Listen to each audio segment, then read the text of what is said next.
علماء لیکلی دی لس قسم زنانه خو به د سره کور ته نه واده کوي چې رشته ګوري دا لس خبرې به مخکې ګوري الحنانه الانانه المنانه الکنانه الشداقه السراقه الاکاله الدواره لس قسمه امام غزالی رحمت الله علیه لیکلی دی که خپل بچو ته هم دینی تربیت ورنکه تاج الملوک کې راغستی دی و استاسو په کور کې به لس نه قسمه زناور پیدا کیږي یی به د دوه خپو خو یی به زناور ظاهره خو به تا ته ډېره زبردست ښکاري داسې به یي چې سوایه منو په سټایل کې په فیشن کې په کاروبار کې په خبرو کې او لیکن دا به اولنې صفت چې ستا په کور کې پیدا کیږي په جنانو کې هغه به د خنزیر وي خنزیر دا د 2 ورځو مخکې خبره ده کلي نوم نه اخلمه یو ماشوم راغی پلار ته یې وی چې دې په دې تنګي کې یو جنۍ ولاړه وه او هغه بل ورته هلک ورته موبایل نیولی وه او جنۍ ورته ګډېده د بانډو خبره کوم د ښار خبره نه کوم د هغه پورې بانډو د غره د سر خبره کوم چې په تنګي کې د جنۍ ولاړې ګډېږي او هلک ورته موبایل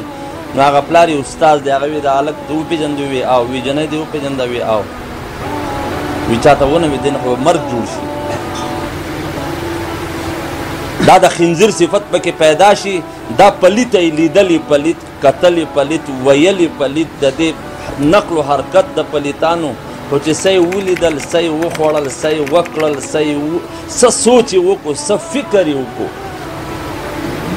دا تربیت دی دا دومره اجر چې پې میلاویږي دا د اولنۍ تربیت دی که نه نو خنزیر به دې په کور کې ایښه په قلاره ته ورته دا نشي ویلی چې داسې مه کوه وایي جي زما چوایس دی جي دویم صفت چې پیدا کېږي د شادو دی د شادو صفت دا دی سحر یوه جوړه ماسپښین بله مازدیګر ماښام بله همیشه به د خپل پرسنالیټي او د سوټ او د رنګ او د شکل او توره شومه سپینه شومه دنګه شومه چیته شومه او د دې سوچ به ورسره وي چې دا به څنګه داسې ښه کېږم کوم دوایي به یې کومه طریقه به یې چې زه اوس داسې سمارټ شم او داسې ښه شمه دا د شادو صفت دی دا شادو وي هغه شموزو بابا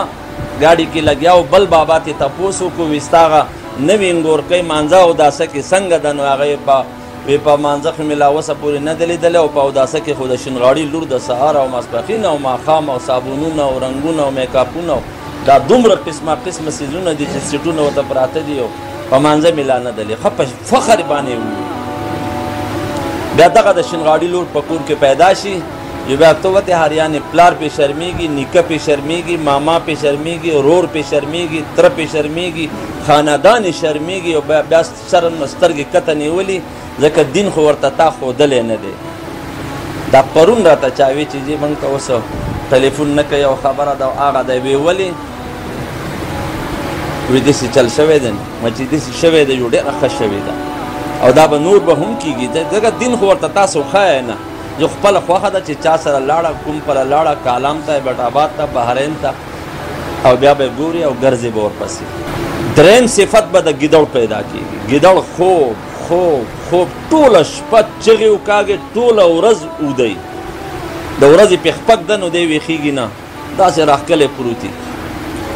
دا هم د ګیدړو اولاد یې ټوله شپه ډرامې او ویډیوګانې او دا آفتونه او دا ګیمونه یقین کوه د بړستنې د لاندې دا ټنګ ټونګ یې راکړی چې خدای دې څه چل کړي زه هریان هم دې مېلمنو ته چې بس په جومات کې پروت یي خو دا ټنګ کړونګ کړنګ کړونګ هلکه دا څه شی دی ډېر مېلمانه وو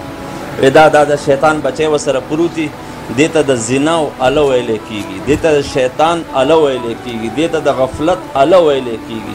دې ته د فحاشۍ اسرع السیاره لنشر فحش فی العالم په دنیا کې تیزترین د بېدینۍ د خورېدو دا اله ده دا ضرورت دی چې د مشرانو سره یې دا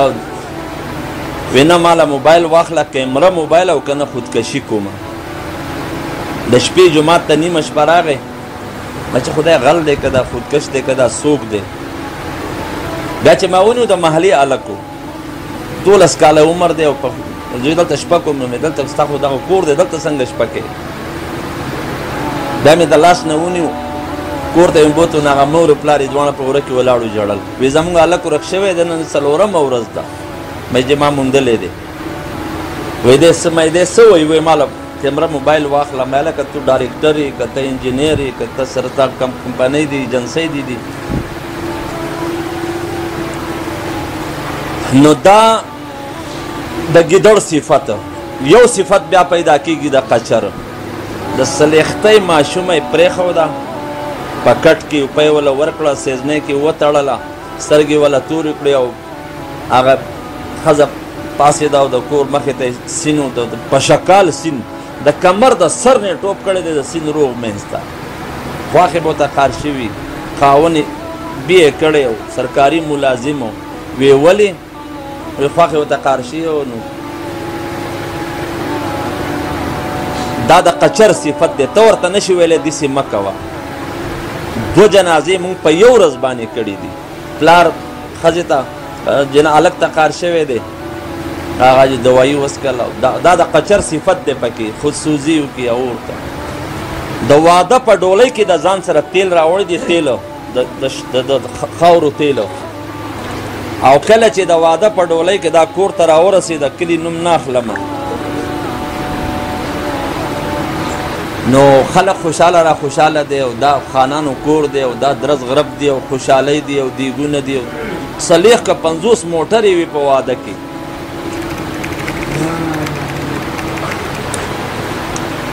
نو چې کله ماسوتن شو او خاوند کور ته راغی او خویندو رخصت کړو چې یاره خپل کمرې ته لاړ شه دی چې دننه تللی دی نو هغه ناوې د کټ نه پاسېدله نو چې د کټ نه پاسېده باتروم ته لاړه نو دې ویره خوله به کنګالۍ یا به څه کوي جو لاړه دې شي ناڅاپن د باتروم نه چغې شوې نو دی چې باتروم د ور بیرته کو نو ور کونډي و الله ته یې ورکړه ور یې مات که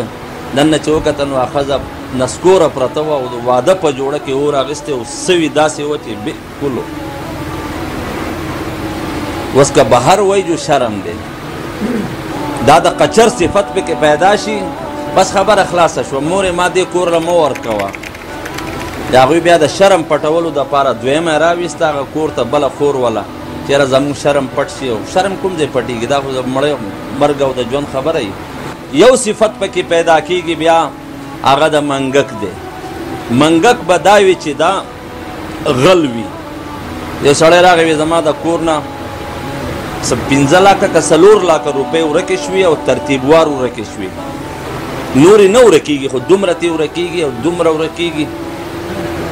وي دا غل ماله معلوم که جو مې غل ماته معلوم دی خو غل ته ووایه چې په درېیمه ورځ به ستا غل ختمیږي او هر څه چې دي خو ته به د ښځې نه زړه صبر کړې چې دا ختمیږي جو ختمه دي شي وي نه نه په دې خو زما یقین نشته ما یقین دقه منګک دی په کور کې دی او غم مه کوه انشاءالله وي ډالر یې ورکېږي ریالونه ورکېږي او دا ورکېږي هغه ورکېږي دا غل دی د کور منګک دی دا په ده کې د منګک صفت دی که په ملایانو یې وخوړه او که په کریمونو یې وخوړه او که په نور څیزونو باندې یو صفت پکې هغه پیدا کېږي بیا هغه دی د سپي صفت داړل مار او غصه او داړه او قار او دا مونږ کور ته یو بوډۍ راغله وي انګور وهلي یم مې څنګه وهلي وی جې ورې ښه پورې کړو او ورې کونډي کړو بهر ورې پورې کړو او ورځ ښه 10 بجې وې او د خدای په نوم یې په دې خوشې کور کې راونیوم او دې په دې ګوټونو یې ګرځولې یم او بیا یې په دې سینه مې کېناسته او په دې سکون او په لتو چې څومره پې کېدله او مړه قدرې نه یم مه یاره ډېر ښه یې کړي دي الله دې د دا انګور که یقین کوه نږدې وې مې ما وله ډوډۍ کوله چې د زبردست کار یې کړی دی نو حین لین قریب سهل وای کومه خواخې چې د هغې نه انګور خوشحاله وه دا جنتي ده کومه خواخه چې انګین دې تې خفه وي دا دوزخي خواخې ده دوزخي خواخې کومه انګور چې خاوند د هغه تې خوشحاله وه خواخې او سخر وای دا جنتي انګور ده دې له د جنت وجبت وجبت وجبت دې له د نبي علیه السلام 3 پیرې زیری ورکړ دی چې دا جنتي ده او په کور کې دې دا ناراضه و دا دوزخي اسانه خبره ده یو سړی مړ شي د هغه د جنتي کېدو نښه څه ده د هغه د ګاونډ نه تپوس وکړه او دا خو د کور ګاونډ دی والجار وصاحب بالجنب نو چې په کور کې یور او اندرور او دا تې د ترپوزي نو بیا ته ووایه په خپله چې دا د کومه جنتي شوه بیا واللہ لا یؤمن واللہ لا یؤمن واللہ لا یؤمن دا دا سر مسلمان ندے. بیا نور صفتونه بیا د سپیدی دا غصاو چې خاون کوي یو گفت د دې سلور وي او شور به جوړ کې چې خاون ته یې خیشکور وي او تا که رسدي او غیرتي او تاله چا ښځه نه در کوله دا خو زما مور و پلار دی خدای په دوو دوزخونو کې چې تاله یې در کړم او خیراتي او فقیر او تا که ردیس او دا قصې به درته شروع کړي ستا هغه ټولې مسافرۍ او هغه ټولې ګرمۍ او یخنۍ او هغه به ټول په خوړ لاهو شي چې د دې دا پوره نه شو. د دې وجې نه اولنی محنت زمونږ او ستاسو فهن یلدن للغابات وی دا زنانا که د دې تربیت ونه شه نه د دې نه به د ځنګلو دپاره سباعه د دې نه به د ځنګلو نه د ځنګلو ځناور به د دوی نه پیدا کیږي او که د دوی تربیت وشو د دوی نه به حافظان قاریان عالمان داعیان متقیان مخلصان مقربان غوثان ابدال نیکان مفتیان دا لوی لوی مشایخ او شیوخ دا به پیدا کیږي. یا هغه کوم عالم چرته یو ورځې بس خیال کې راغلی مور یې د اهل کشف نه وه هغې ورته وویې بچیه دا ستا محنت نه دی دا زما محنت دی ما چرته تاله بغیر د اوداسه نه پی نه دي درکړي ما چرته تاله اول د ګس طرف نه پی نه دي درکړي ما چرته بغیر بسم الله بغیر د دغه نه ما تا ته جامې نه دي اغوستولي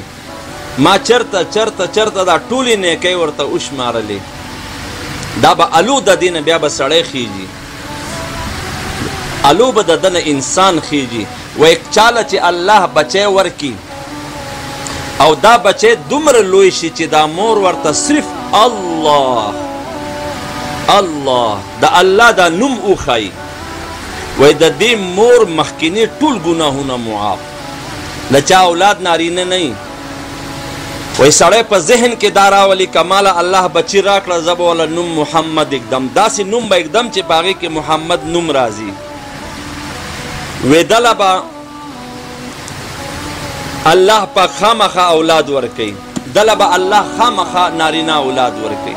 او چې بچی وله ورکو اول ورته د الله نوم وخو الله دا چې وړوکی نو ګل دی بینوی چې لږ لوی شي شڼشڼی دی شڼوی لږ لوی شي نو توتی دی چغوی بیا چې لږ لوی شي نو خرګی دی چلوی بیا دا به داسې په ترتیب د ده تربیت کې په وړوکوالي باندې عربي زنانه هغې به خپل بچو تربیت د وړوکوالي نه په داسې کوو په داسې ترتیب باندې چې یا بچیه پاسه یا بچیه پاسه د دنیا دپاره رڼا شه یا بچیه پاسه د دنیا دپاره ستوری شه د دنیا دپاره نور شه او یا بچیه پاسه فیه ضیاء و فیه